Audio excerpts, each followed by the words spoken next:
Saya ketawa aja Pak Eri. Ketawa ya? Lucu. Kalau Bang Ridwan Saidi masih hidup dia ketawa. Kata terbahak-bahak kayak gitu Betul, Bang Ridwan. betul. Ini memang lucu. Iya, ironis. Kok ironis. Dia jauh sebelumnya pada bulan Juni ya, sudah udah ngomong kayak kaget. Kaget ya. Iya kan? Ada juga ngomong kaget. Kok kayak lu kok dia di pundak dia diberikan amanah itu. Betul, betul. Artinya kalau begitu dia yang gagal.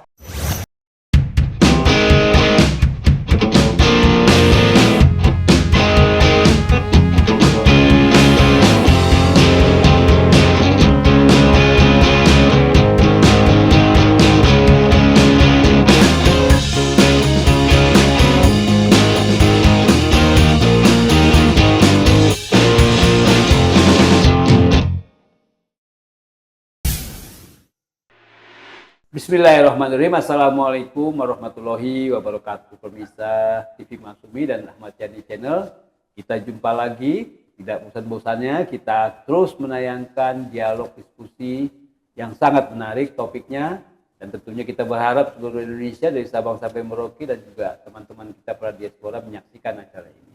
Kita akan diskusi pada hari ini tentang tema yang membuat agak-agak miris-miris juga kita dengarnya. Bacanya sudah juga miris, judulnya juga miris. Jadi judulnya ini Jokowi miris, ranking pendidikan dan kesehatan RI masih jauh tertinggal. Jadi Pak Jokowi ini kelihatannya baru sadar gitu ya, pendidikan dan kesehatan kita ternyata jauh turun dan mungkin juga belum juga beranjak naik gitu ya. Dan Jokowi, Presiden RI kita, membandingkan dengan tingkat daya saing, katanya daya saingnya justru membaik. Nah, di situ ada sedikit kontradiksi. Kenyataannya kita nggak tahu bagaimana. Tapi untuk membahas ini kita mau dengar bagaimana ulasan dari Pak Ketua Umum Partai Maksumi Pak Ahmad Yani SHMH. Silakan Pak Ketua. Kira-kira gimana? Kok mirisnya Jokowi gitu? Saya ketawa aja Pak Eri. Ketawa ya? Lucu. Kalau Bang Ridwan Saidi masih hidup dia ketawa. Kata terbahak-bahak kayak gitu Betul, Bang betul, Ridwan. betul. Ini memang lucu. Iya, ironis. Kok ironis. Dia jauh sebelumnya pada bulan Juni ya, sudah udah ngomong kayak kaget. Kaget ya? Iya kan? Ada juga ngomong kaget. Kok kayak lu kok dia di pundak dia diberikan amanah itu. Betul, betul. Artinya kalau begitu dia yang gagal. Kok dia nggak sadar gitu. Dia nggak sadar dia gagal. Kenapa? Karena pola orientasinya tidak bagaimana meningkatkan dunia pendidikan dan dunia kesehatan kita. Karena otak dia selama ini, pikiran selama ini bagaimana kerja, bangun infrastruktur. Mau utang dari mana nggak ada urusan bagi dia. Tapi dia bukan bagaimana dalam rangka menyiapkan sumber daya manusia unggul. Makanya kan dia menyatakan bagaimana dia menginginkan Indonesia itu menjadi Indonesia emas 2045. Cemas bukan ini ya kan? Cemas, ya walaupun kita pun bisa koreksi kalau kita sih tidak mau. Kalau berdasarkan pembukaan undang-undang dasar bukan emas, barokah. Indonesia ya? Berkah seperti Betul, itu loh. betul. Kita inginkan Indonesia berkah seperti itu kan.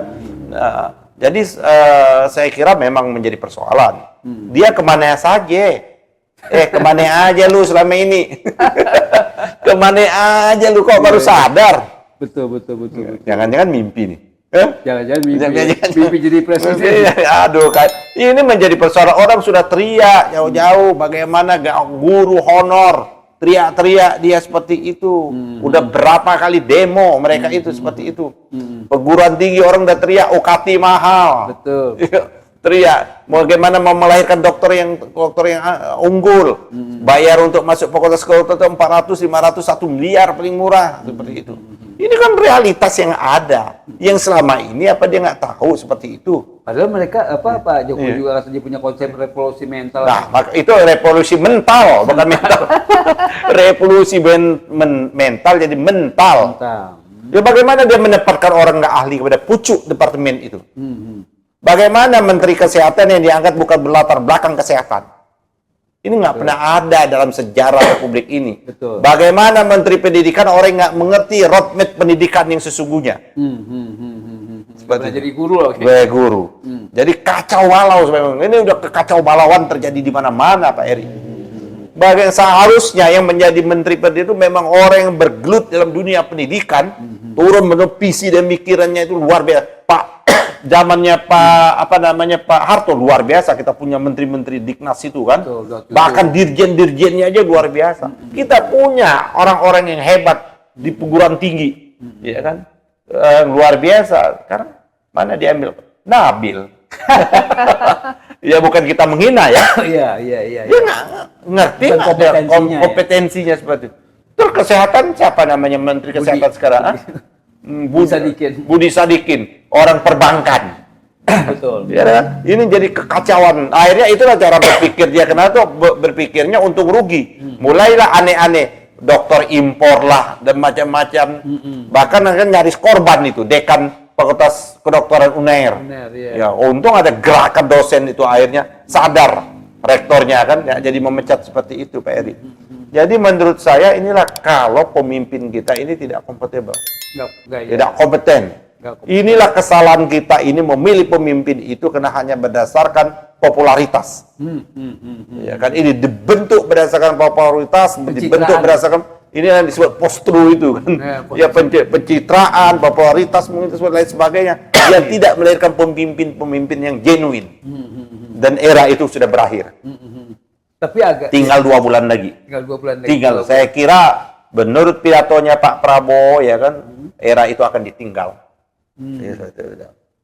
Dan ini kalau menurut berita di sini menariknya kayaknya Pak Habibie Pak Jokowi kan kurang perhatian ke pendidikan dan kesehatan, walaupun sekarang baru sadar gitu ya, nggak ada hasilnya itu pendidikan kesehatan peringkatnya menurun karena fokus ke infrastruktur. Satu, proses pendidikannya Pak Eri, integritas pun, kejujuran pun tidak terbangun. Makanya kemarin muncul ijazah palsu, profesor abal-abal dan sebagainya kan itu bagian itu. Bagaimana itu karena tidak ada. Pak Jokowi pun sampai sekarang masih banyak orang mempertanyakan. Betul. Dan Pak Jokowi kan belum pernah menunjukkan ijazah aslinya. Betul. Seperti itu loh. Kan gampang dong, tunjukkan aja ijazahnya seperti itu dan sebagainya. Apa karena terlalu fokus ke infrastruktur? Itu yang menurut saya. Karena inilah cara bekerja ya. Kalau itu kan kalau mengkelas itu ada cara bekerja yang orang yang tidak punya daya impian, imajinasi tinggi bagaimana. Ya akhirnya model kayak gini. Bung Karno kan punya imajinasi. Visioner. Betul. Ya, terus Pak Harto bagaimana dia punya imajinasi seperti itu. Visioner. Bagaimana akhirnya memang terwujud ya kan? Bagaimana swasembada dan sebagainya ya seperti itu. Dengan apa yang dilakukan oleh bagaimana untuk mencerdaskan, maka Pak Harto membangun SD Impres. Membangun puskesmas Impres dan lain sebagainya. Ada yang namanya dokter itu sebelum dia dapat praktek maka dia diturunkan. Yang namanya dokter masuk desa dan lain sebagainya seperti itu. Ya dan lain sebagainya itu. KKN kalau kita kerja dulu kan. Nah, semua tradisi, kultur itu hancur berantakan dengan pola-pola yang dilakukan oleh Pak Jokowi seperti itu. Kalau misalnya bayangkan soal infrastruktur yang dibangun tapi lupakan soal ini yang paling penting. Buat apa kata Pak Jokowi Pak Prabowo membangun infrastruktur? Terbukti ya? Apalagi infrastruktur ini akibat dari utang. Dibebani lagi. Infrastruktur kita ini membebani APBN kita hari ini dan besok seperti utangnya udah numpuk. Dan Pak Jokowi ini kan pemegang rekor pemecah utang. Dikumpulkan Presiden Soekarno, Presiden Soeharto, Presiden Gus Dur, Habibie, SBY, lebih besar utangnya Jokowi. Jadi dia meninggalkan utang yang luar biasa. Jadi kalau dia bilang kaget itu kita lucu. Kaget loh, dia yang diberikan amanah melaksanakan yang namanya mencerdaskan dan mensejahterakan, mensehatkan itu adalah pemerintah. Betul. Dia 10 tahun lu kemana aja? Orang Betawi bilang kemana aja dong, kayak gitu loh. Kok baru sadar? Tidur panjang gitu loh. Aduh, Pak Jokowi. Boten wae. Kicing wae ya. Macam-macam tuh bahasa Sunda, bahasa Jawa bisa. Tapi yang menarik ini Jokowi sendiri ada pernyataan yang menyatakan kalau infrastruktur sebaik apapun tidak akan berdampak ya. Kalau misalnya pendidikan atau apa baru sadar gitu. Pak, dia lagi tidur atau lagi mimpi? Lagi terbangun itu. Itu tanya tuh. Betul betul. Kok Iya baru dong. sadar gitu? Iya, lo gimana dia ngomong kayak gitu? Selama ini dia bilang enggak. Kerja infrastruktur kemana-mana. Dia mau membuat menjadi fenomenal. Kalau ada Pak Harto, Bapak Pembangunan, Bapak Proklamator, Bapak keanekaragaman, Ibu gitu. Saya mau Bapak infrastruktur. Aduh, Ya, ini hancur bleh. Kalau orang bilang apa? Hancur bleh kalau anak sekarang. Madura ya. Aduh. Oke. Gawat nih Pak Heri memang. Gawat ya. Ya, jadi kita kadang-kadang udah nggak sabar menunggu 20 Oktober ini. Iya. 20 nggak sabar ini. Artinya kalau soal kacau balaunya Indonesia ini semua kelihatannya sudah sadar ya. Udah sempurna. Sudah sempurna ininya kerusakannya. Tapi kesadaran dari kita sebagai masyarakat, elemen masyarakat semua kayaknya sudah rata-rata sadar. Sekarang ini Pak pengkritik, terutama Pak Jokowi yang paling utama ada orang yang selama ini mendukung mereka yang dari sejak awal. Betul. Kita terbebaskan. Karena kita Nggak pernah mendukung. Saya udah dari awal. Udah. Iya. Tapi mereka alhamdulillah sadarnya ya kan. Coba lihat. Hanya sadar walaupun Ya kan kawanku DPR, anggota DPR, Deddy Storu sadar, Adian yang Pupulu sadar, ya kan, Bang Pandan yang Mbak Banadar, terus Gunawan Muhammad, banyak pendukung-pendukung dia salah. Kelompok-kelompok cendekiawan itu. Betul. Kelompok Seniman, budayawan.